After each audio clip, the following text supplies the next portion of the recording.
नमस्कार दोस्तों, यह है ज्ञानधारा चैनल। चलिए आज हम इस वीडियो में बात करते हैं आज की शिक्षा जगत की प्रमुख खबरों के बारे में। तो पहली खबर जुड़ी हुई है विश्वविद्यालय अनुदान आयोग की ओर से। तो उन यहाँ पर जो दिया हुआ है कि 560 विश्वविद्यालय अंतिम वर्ष की परीक्षा कराएंगे। विश्वविद्यालयों से परीक्षा आयोजित कराने पर आयोग ने रिपोर्ट मांगी है। यूजीसी ने 945 में से 755 विश्वविद्यालयों से प्रतिक्रिया मिली हुई है। विश्वविद्यालय अनुदान आयोग ने गुरुवार को कहा है कि 560 विश्वविद्यालयों ने ऑनलाइन या ऑफलाइन तरीके से अंतिम वर्ष की परीक्षा ली है अथवा लेने की योजना बना रहे हैं। उच्च शिक्षा नियामक की ओर से यह बात तब कही गई जब राज्यों ने कोविड-19 के बढ़ते मामलों को देखते हुए विश्वविद्यालय परीक्षा आयोजित कराने पर विरोध जताया है। आयोग ने कहा है कि हाल ही के वर्षों में विश्वविद्यालयों से संपर्क करके परीक्षा आयोजित कराने के संबंध में स्थिति रिपोर्ट मांगी गई है। यूजीसी ने कहा है कुल 945 विश्वविद्यालयों में से 755 विश्वविद्यालयों से प्रतिक्रिया प्राप्त हुई है, जिसमें 120 डीम्ड विश्वविद्यालय, 274 निजी विश्वविद्यालय, 174 केंद्रीय विश्वविद्यालय, 324 राज्य विश्वविद्यालय शामिल हैं। 755 विश्वविद्यालयों में से 560 विश्वविद्यालयों ने ऑनलाइन या ऑफलाइन तरीके से परीक्षा ली है अथवा लेने की योजना बना रहे हैं। वहीं 174 विश्वविद्यालय पहले ही ऑनलाइन या ऑफलाइन माध्यम से परीक्षा करा चुके हैं। अगली खबर जो है वो जुड़ी हुई है दिल्ली विश्वविद्यालय से। तो आप सभी के मालूम है कि दिल्ली विश्वविद्यालय में प्रवेश लेने की जो अंतिम तिथि थी वो कल 18 जुलाई थी, किंतु आज इसकी तिथि बढ़ा दी गई है। तो दिल्ली विश्वविद्यालय में जो स्नातक, परास्नातक, एमफिल कोर्सेज या पीएचडी कोर्सेज की जो आवेदन की अंतिम तिथि है वो अब हो गई है 31 जुलाई तक। तो जो लोग अभी तक फॉर्म नहीं सबमिट किए हैं, चाह रहे हैं दिल्ली विश्वविद्यालय में पढ़ने के लिए, वो सभी अपना फॉर्म सबमिट कर सकते हैं। अब हम आपको बताते चले इससे जुड़े हुए फैक्ट्स के बारे में। 30,000 से अधिक आवेदन पिछले साल के मुकाबले अधिक मिले हैं डीयू को स्नातक दाखिले के लिए। 2,88,000 छात्रों ने अभी तक डीयू में स्नातक दाखिले के लिए आवेदन किया है। 2,58,000 छात्रों ने बीते साल डीयू में स्नातक के लिए आवेदन किया था। चलिए हम लोग अब अगला बात करते हैं, वो जुड़ी हुई है इलाहाबाद विश्वविद्यालय की प्रवेश परीक्षा को लेकर के। तो इलाहाबाद विश्वविद्यालय में प्रवेश परीक्षा की तैयारी चल रही है। मंत्रालय को बताया गया है कि 42 केंद्रीय विश्वविद्यालय के कुलपतियों से एमएचआरडी मंत्री ने जवाब मांगा है। इलाहाबाद विश्वविद्यालय के जो कुलपति प्रोफेसर तिवारी ने मंत्रालय को तैयारियों की रिपोर्ट भेजी है। केंद्रीय मानव संसाधन विकास मंत्री रमेश पोखरियाल निशंक ने शनिवार को करीब 11 बजे देश भर के 42 विश्वविद्यालयों के कुलपतियों संग एक ऑनलाइन वीडियो कॉन्फ्रेंसिंग होनी थी, लेकिन कुछ कारणों से कार्यक्रम स्थगित कर सभी विश्वविद्यालयों से प्रवेश परीक्षा, वार्षिक परीक्षा, शिक्षा प्रणाली एवं मेंटर हेल्पलाइन पर लिखित जवाब मांगा गया है। इस पर विश्वविद्यालय प्रशासन ने विभिन्न सत्रों में विभिन्न पाठ्यक्रमों में दाखिले के लिए प्रवेश परीक्षा सितंबर में कराने की तैयारी के बारे में मंत्रालय को जवाब भेजा है। पीआरओ डॉक्टर शैलेंद्र कुमार मिश्र ने कहा कि इलाहाबाद विश्वविद्यालय की तरफ से सभी बिंदुओं पर जवाब तैयार कर भेज दिया गया है। प्रवेश परीक्षा के बारे में इलाहाबाद विश्वविद्यालय प्रशासन की तरफ से बताया गया है कि नए सत्र में विभिन्न पाठ्यक्रमों में प्रवेश के लिए आवेदन प्रक्रिया चल रही है। आवेदन की अंतिम तिथि 31 जुलाई है। आप सभी याद रखिए 31 जुलाई है। जो लोग अभी तक फॉर्म नहीं फिलअप किए हैं स्नातक या परास्नातक परीक्षा के लिए, वो अपना जो है फॉर्म फिलअप करें और एयू में एडमिशन लेने का एक अच्छा चांस लें। 1 अगस्त से प्रवेश परीक्षा प्रस्तावित होनी थी, लेकिन कोरोना वायरस के चलते प्रस्तावित तिथि पर प्रवेश परीक्षा कराना मुश्किल है। नया सत्र अक्टूबर में शुरू होना है, ऐसे में सितंबर में प्रवेश परीक्षाएं आयोजित कराई जाएंगी। इसके अलावा अंतिम वर्ष की जो वार्षिक सेमेस्टर परीक्षा है विश्वविद्यालय अनुदान आयोग के गाइडलाइन के अनुरूप कराई जाएंगी। आप सभी को बता दें कि इलाहाबाद विश्वविद्यालय एवं उसके संगठक महाविद्यालयों में प्रवेश के लिए अब तक कुल लगभग 2 लाख रजिस्ट्रेशन कराए गए हैं और उसमें से पूरी तरह से जो फॉर्म आवेदन प्राप्त किए गए हैं लगभग 1 लाख के आसपास हैं। तो इसमें जो परीक्षा होती है 2 तरीके से होती है। एक है यूजीएटी, तो अंडर ग्रेजुएट एडमिशन टेस्ट। दूसरा होता है PGAT, post graduation admission test. तो इन 2 परीक्षाओं के माध्यम से यहाँ पर दाखिले होते हैं। अगली खबर जो है वो जुड़ी हुई है इलाहाबाद विश्वविद्यालय से संबद्ध डिग्री कॉलेजों को लेकर के। तो डिग्री कॉलेजों के अध्यापकों को कैश के तहत होगा लाभ। शिक्षकों को प्रोफेसर बनने की प्रक्रिया अब शुरू हो गई है। यूजीसी रेगुलेशन 2018 के तहत 100 से अधिक लोग होंगे लाभान्वित। इलाहाबाद विश्वविद्यालय ने संबद्ध कॉलेजों के शिक्षकों से आवेदन मांगे हैं। चलिए हम लोग देखते हैं पूरी खबर क्या है। इलाहाबाद विश्वविद्यालय से संबद्ध कॉलेजों में शिक्षक भी अब प्रोफेसर बन सकेंगे। कॉलेज के शिक्षकों को कैरियर एडवांसमेंट स्कीम के तहत प्रमोशन देने की कवायद तेज हो गई है। इसके लिए dean college and development professor Prashant Agarwal ने 31 जुलाई तक आवेदन मांगे हैं। अर्ह शिक्षकों को कॉलेज के प्राचार्य के पास आवेदन जमा करना होगा। इसके आगे की प्रक्रिया फिर शुरू होगी। ज्ञात हो कि कॉलेजों में अब तक प्रोफेसर का एक भी पद नहीं था। शिक्षक एसोसिएट प्रोफेसर के पद से ही रिटायर होते थे। अब कॉलेजों के तकरीबन 100 से अधिक शिक्षकों को प्रोफेसर बनने का मौका मिलेगा। प्रोफेसर बनने के लिए किसी भी शिक्षक को अधिकतम 3 वर्ष तक एसोसिएट प्रोफेसर का अनुभव होना आवश्यक है। इसके लिए शिक्षक भर्ती प्रक्रिया के तरह आवेदकों को गुजरना होगा। प्रोफेसर अग्रवाल ने सभी प्राचार्यों को निर्देश दिया है कि शिक्षकों को 31 जुलाई तक आवेदन मांगे गए हैं। आवेदन की प्रक्रिया पूरे होते ही आवेदन पत्रों की स्क्रीनिंग होगी। इसके बाद कॉलेज स्तर पर कॉलेज की गवर्निंग बॉडी के चेयरमैन की अध्यक्षता में सिलेक्शन कमेटी का गठन होगा। चलिए हम लोग देखते हैं अगली खबर। तो अगली खबर जुड़ी हुई है वो है लखनऊ विश्वविद्यालय से। लखनऊ विश्वविद्यालय में प्रवेश के लिए अब तक 1 दशक में सबसे अधिक आवेदन प्राप्त हुए हैं।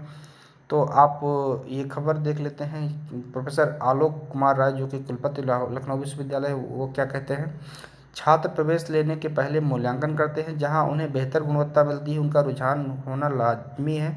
लखनऊ विश्वविद्यालय ऐतिहासिक विश्वविद्यालय, ऐसे संस्थान से हर कोई जुड़ना चाहता है। तो आपको बताते चले कि यहाँ पर बीए ऑनर्स की जो सीटें हैं 1710 हैं। जहाँ पर आवेदन के लिए 8855 आवेदन प्राप्त हुए हैं। इसी तरह से बीकॉम ऑनर्स के लिए 870 सीट्स है। बीएससी बायो के लिए 280 सीट्स है। बीएससी मैथ्स के लिए 470, एलएलबी 5 वर्ष के लिए 120, स्नातक प्रबंध के लिए 360, एलएलबी के लिए 320 व एलएलएम के लिए 60 सीट है। तो आपको बताते चले इसकी पूरी खबर के बारे में। लखनऊ विश्वविद्यालय में सत्र 2020-21 में प्रवेश लेना आसान नहीं होगा। छात्रों को कड़ी प्रतिस्पर्धा से गुजरना होगा। यहाँ पर आवेदन के सारे पुराने रिकॉर्ड टूट गए हैं। 55,000 से ज़्यादा छात्र छात्राओं ने प्रवेश की इच्छा जाहिर की है। अभी आवेदन की अंतिम तिथि बढ़ाई गई है और 31 जुलाई तक आवेदन लिए जा रहे हैं। जैसा कि आपको पहले बता चुके हैं कि लखनऊ विश्वविद्यालय, इलाहाबाद विश्वविद्यालय, दिल्ली विश्वविद्यालय सभी में आवेदन की अंतिम तिथि बढ़ा दी गई है 31 जुलाई तक। जो भी इच्छुक विद्यार्थी हैं जो 12th क्लास किए हैं, पास किए हैं और वो चाहते हैं कि यूनिवर्सिटी में उनका प्रवेश हो, तो वो अपना फॉर्म अप्लाई कर सकते हैं। लखनऊ विश्वविद्यालय में स्नातक की करीब 3500 व परस्नातक की करीब 4500 सीटें हैं। आवेदन की प्रक्रिया चल रही है। लखनऊ के साथ बाराबंकी, हरदोई, उन्नाव सहित कई अन्य जिलों के छात्र इसमें आवेदन कर रहे हैं। चलिए हम लोग देखते हैं अगली खबर। अगली खबर जुड़ी हुई है बीएड प्रवेश परीक्षा को। तो बीएड प्रवेश परीक्षा जैसा कि पहले की वीडियो में बताया जा चुका है और अब जो प्रवेश पत्र आएंगे वो 25 जुलाई तक आएंगे। तो 9 अगस्त को जो बीएड की प्रवेश परीक्षा प्रस्तावित की गई है उसके जो प्रवेश पत्र है वो अभी आगामी जो 25 जुलाई आने वाला उसमें जारी होंगे। इसको लेकर लखनऊ विश्वविद्यालय ने तैयारी कर दी है। कोरोना संक्रमण को देखते हुए यह प्रयास किया जा रहा है कि परीक्षार्थियों को परीक्षा देने के लिए ज़्यादा सफ़र ना करना पड़े। इसके लिए गृह जनपद में ही परीक्षा केंद्र बनाने की कोशिश की गई है। परीक्षा में शामिल होने के लिए करीब 4,31,000 जो है अभ्यर्थियों ने पंजीकरण कराया है। परीक्षा के लिए प्रदेश भर में 1089 सेंटर बनाए गए हैं। खास बात यह है कि इस बार सिर्फ राजकीय एवं सरकारी सहायता प्राप्त संस्थानों को ही जो है केवल केंद्र बनाया गया है। अगली जो खबर है वो जुड़ी है 69,000 शिक्षक भर्ती मामले से। तो 69,000 शिक्षक भर्ती मामले में हाईकोर्ट ने निर्देश दिया है। वो निर्देश क्या है कि अभ्यर्थियों के दस्तावेज सही करने का मौका दे सरकार। लखनऊ के जो हाईकोर्ट की लखनऊ पीठ है ने 69,000 शिक्षक भर्ती में चयनित कुछ अभ्यर्थियों के दस्तावेज में कमी रह गई है को निस्तारित करने के लिए निर्देश राज्य सरकार को दिए हैं। न्यायमूर्ति जसप्रीत ने यह आदेश अंशुमान सिंह व अन्य की याचिका पर किया है। याचियों ने अधिवक्ता दीपक सिंह से कहा कि याचियों ने परीक्षा के लिए ऑनलाइन आवेदन किया था। आवेदन के समय मानवीय चूक की वजह से कई दस्तावेज को लेकर के जानकारियों में त्रुटि रह गई है। याचियों ने इन त्रुटियों को सुधार करने का आग्रह करते हुए सक्षम प्राधिकारियों को प्रोत्साहन भी दिया हुआ है। प्रत्यावेदनों पर कोई भी निर्णय न होने पर अदालत का सहारा लिया गया है। कोर्ट ने कहा है कि इस मामले को लंबित रखने का कोई मतलब नहीं है। सरकार याचियों के प्रत्यावेदन पर एक निर्धारित अवधि में त्रुटियों को सुधार करने की कार्यवाही करे। चलिए हम लोग देखते हैं अगली खबर। तो अगली खबर आ रही है डॉक्टर राम मनोहर लोहिया विश्वविद्यालय से। तो वहाँ पर सुविधाओं के बगैर कैसे ऑनलाइन पढ़ाएंगे शिक्षक।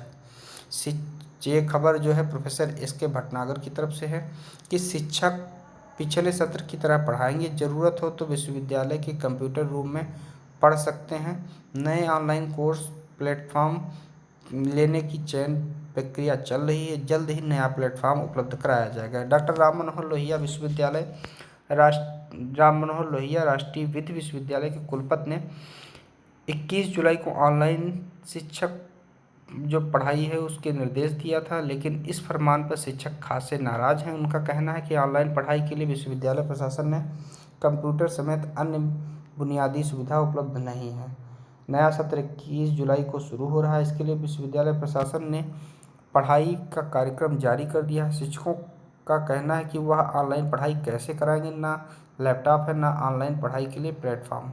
चलिए हम लोग अगली जो है खबर देखते हैं। वो अगली खबर जुड़ी हुई है उत्तर प्रदेश के नए परिषदीय स्कूलों को खोलने को लेकर। प्रदेश में नए परिषदीय स्कूल खोलने पर रोक है। उत्तर प्रदेश ने बेसिक शिक्षा में सुधार के लिए अब निजी जूनियर हाई स्कूलों को अनुदान पर लेने और नए परिषदीय स्कूल खोलने पर रोक लगा दी है।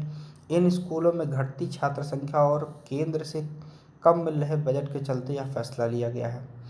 इस बीच मौजूदा विश्वविद्यालयों में सुविधाएं एवं पठन पाठन का माहौल सुधारने पर सरकार ध्यान केंद्रित करेगी।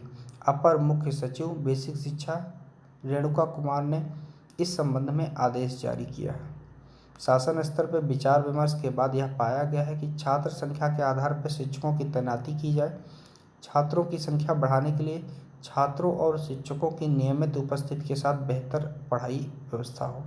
चलिए हम लोग अगली खबर देखते हैं। तो अगली खबर ये है योगी ने नवीन रोजगार छतरी योजना की शुरुआत की है।